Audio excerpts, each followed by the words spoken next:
Alright, I recorded this once already and I lost the footage like a dumbass.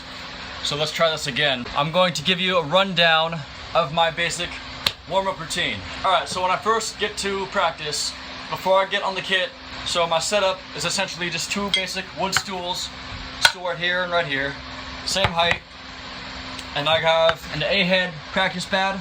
I like this one because it has a handle and you can carry it places, and it's got a rubber surface, so that's good enough. Good with these sticks. They're solid aluminum sticks that I got off of Amazon for like 20 bucks. I've heard from another friend that they're not very good for your hands, but I have yet to find a better solution. So until then, I'm just rocking these, and I have sports tape around them so I can get better grip, and maybe it deadens the resonance of the metal. I don't know. Here's the basic rundown of my exercises, my warm-up routine, the things that I do to help my hands warm up and get better at playing drums. So the first thing I do is just single strokes, alternating hands. Who cares how many notes? Just make sure you're playing very high, trying to stretch out your wrists.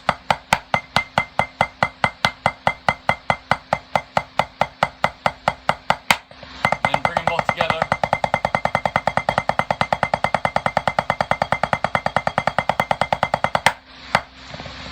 When your wrists are nice and warm, work on the fingers. So just keep the thumbs in place as best you can, and then initiate all the motion, utilizing all the rebound of the stick and controlling it with your fingers. Always keep all of your fingers on the stick. And then just get faster to whatever tempo is comfortable for you.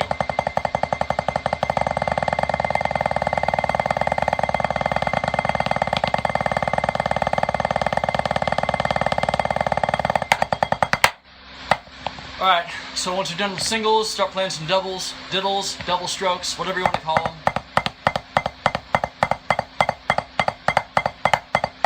Get the big motions in, because we're in the warm-up phase. We want to make sure the motions are exaggerated, so that way when we get on the kit and we start playing some real diddles, we're already in that mindset of playing them big and powerful and loud. So I'm using the push-pull technique for my diddles. Utilizing the push-pull technique is its own whole can of worms. If you want me to do a video explaining how I do it, leave a comment in the comment section. Give me any questions you have, any concerns, any thoughts. We can do another video going more in depth on any of these techniques that I'm doing if you want. So, double strokes. Combine those with the singles and make some rolls. Just throw in some diddles wherever they feel comfortable.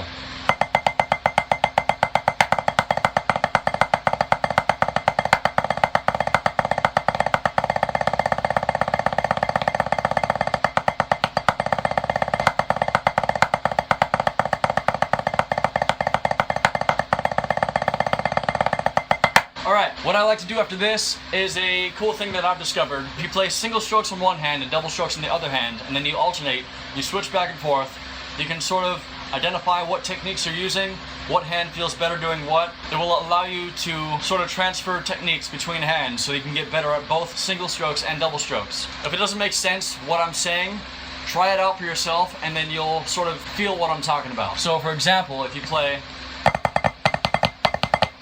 so it's 8 notes on the right hand and then 16 note diddles with the left hand.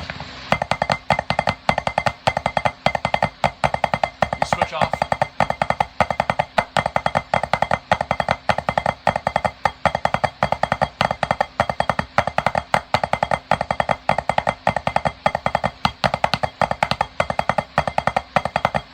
And so you can feel the difference between the diddles on your right hand and your left hand while keeping both hands engaged at all times. It's an exercise that's helped me to even out my hand technique and just get overall better at playing these basic rudiments. The next exercise I'm going to do is an accent control exercise. Back in drumline we used to call it bucks.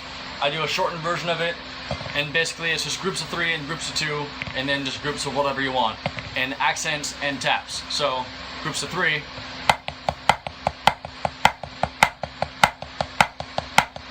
groups of 2,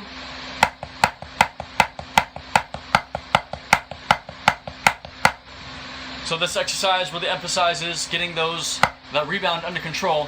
So after you hit it, you're gonna have to utilize those back fingers. Your pinky and your ring finger are most essential in controlling the rebound and having that stick stop. That way you don't put too much pressure on your fulcrum and you can spread out the workload throughout your whole hand. So just play a variation of groups of 2s and 3s and what.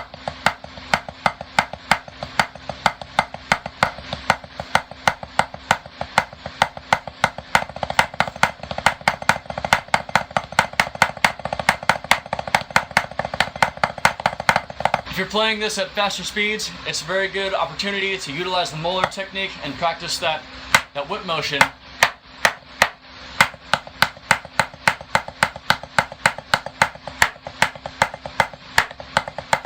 So just play an assortment of accents and taps.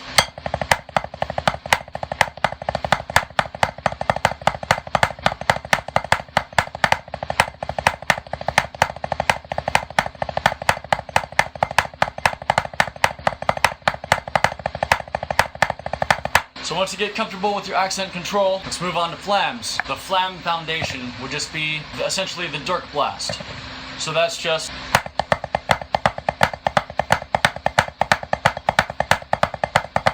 and per hand, that's just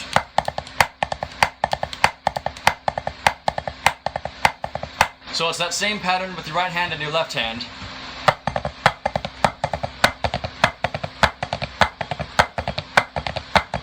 And then you offset your hands so that when one hand is playing an accent, the other is playing the taps. And then slow, that would be.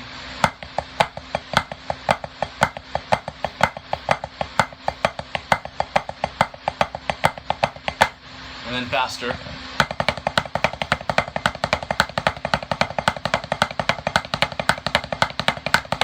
And then you can do what I guess is called a Swiss triplet, which is basically both hands playing diddles.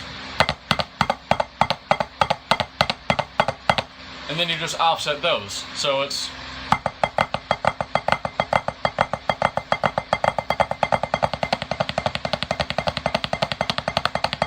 and then you can go back and forth between the flam taps and then the Swiss triplets.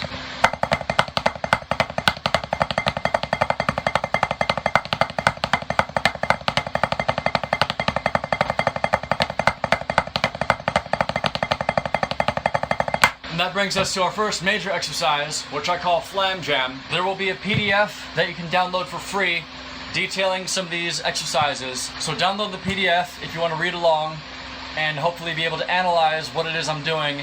And if I'm playing it too fast, you can break it down and read for yourself what it is I'm actually playing on the pad. So it's an exercise that I wrote based off an accent pattern that I liked. And the accent pattern before we add the flams would be this.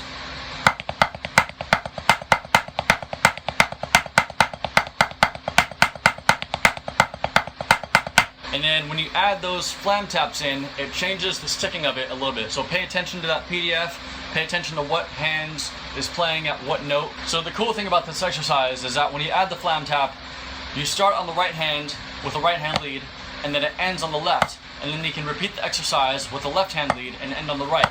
And so you kind of go back and forth between right hand and left hand lead. So to play the exercise once through with the right hand lead, it would sound like this.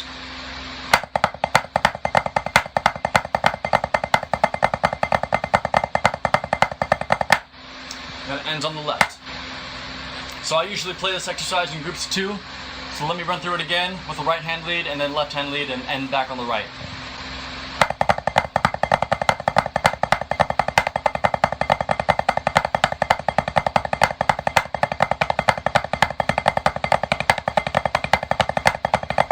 Alright, so to play it once through slowly so you can see more of what's going on, it'll sound like this.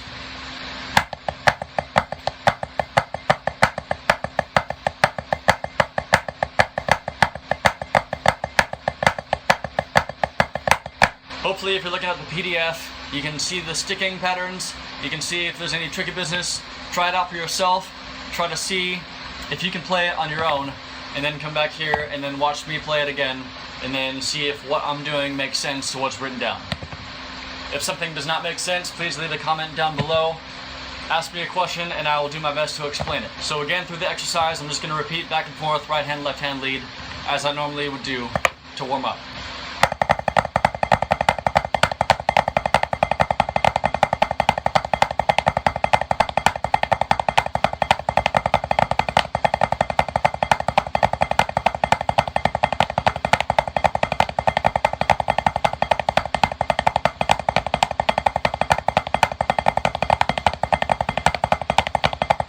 Alright, so the next exercise we're going to do, it's a shortcut of an exercise we did back in drumline called PARADIDDLE Party.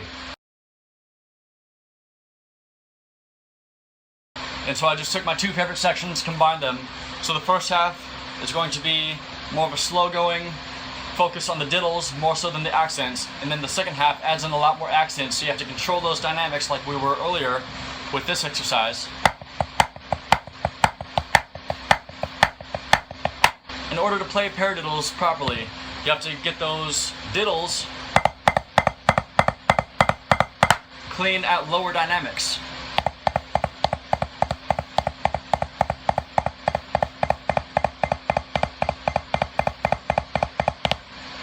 Again, it's just push-pull, just a smaller motion. So to play a paradiddle party, it's just groups of paradiddles with an accent pattern that sounds cool. And so that exercise, played once through, sounds like this.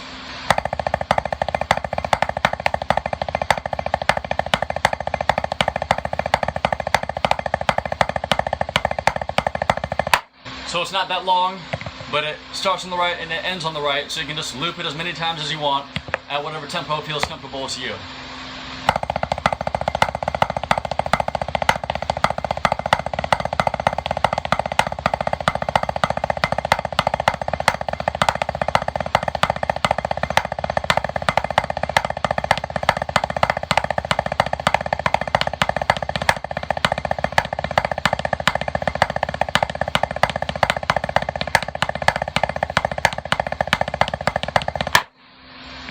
Alright, so now there's one more major exercise that I have on that PDF for you. But before we get to that, let's do a couple exercises to kind of warm up to it. So we're going to do some Flam Drags, and that's essentially that dirk blast with some added diddles in the middle of them. So it's that basic. So after each accent, we're going to add a diddle on the next tap. So flam, diddle, tap, flam, diddle, tap, flam, diddle, tap, flam, diddle, tap. You just repeat that over and over.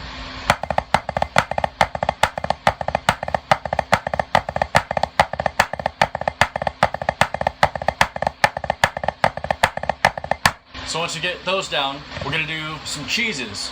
It's that same flam accent pattern, but you diddle the accents. So you're playing a diddle and the flam at the same time. So it would be flam, diddle, tap, tap, flam, diddle, tap, tap.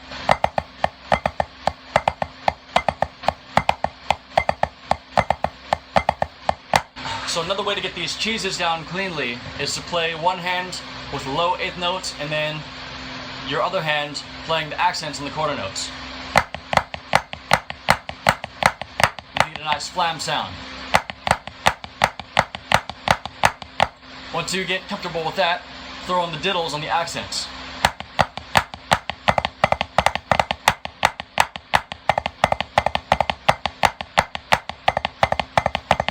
And then switch hands.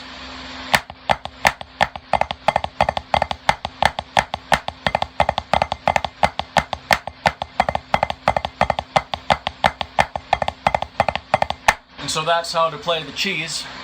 And if you put that back in context of the dirk blast,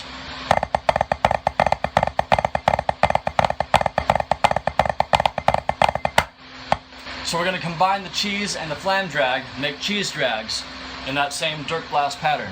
We'll slow that down a little bit so we can get some definition.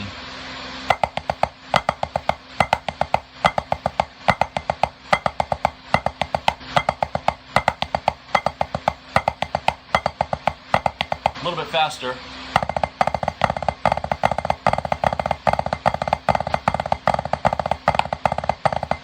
So now, those are cheese drags, and to apply that to the exercise, we're essentially going to play that, but with a cooler sounding rhythm. So the accent rhythm is the foundation of this exercise, and it sounds like this.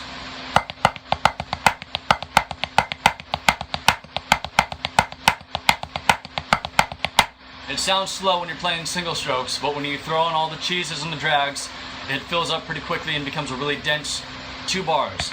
So take that accent pattern,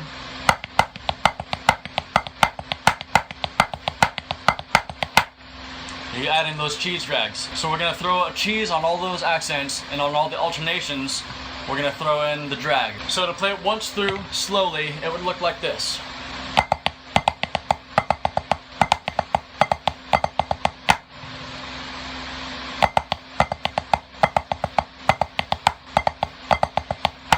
So this is the most all-inclusive exercise. It focuses on most all the things that we've talked about so far. It's going to make you control your accents and your taps. It's going to make you control your diddles at high and low dynamics. It's going to make you tighten up your flams, get those really clean. And it's going to force you to distinguish between your wrist strokes and your finger strokes for the push-pull diddles. So to play the exercise a little bit quicker, more comfortable once you get it down, it sounds like this. I call this exercise CHEESUS Christ because Jesus Christ is really hard to play.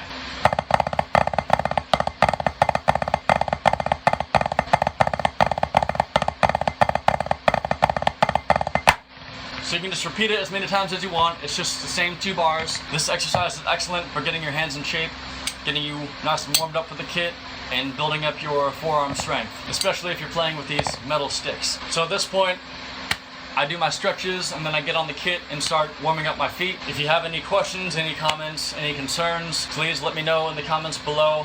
Be sure to download that PDF for free and go through it. Try to practice these exercises on your own. If you have any questions, come back here, let me know. And if you want me to explain something more in depth, let me know what concepts you want me to cover. I can make another video detailing whatever you want me to do. Because I don't know what you know, so let me know what you want to know.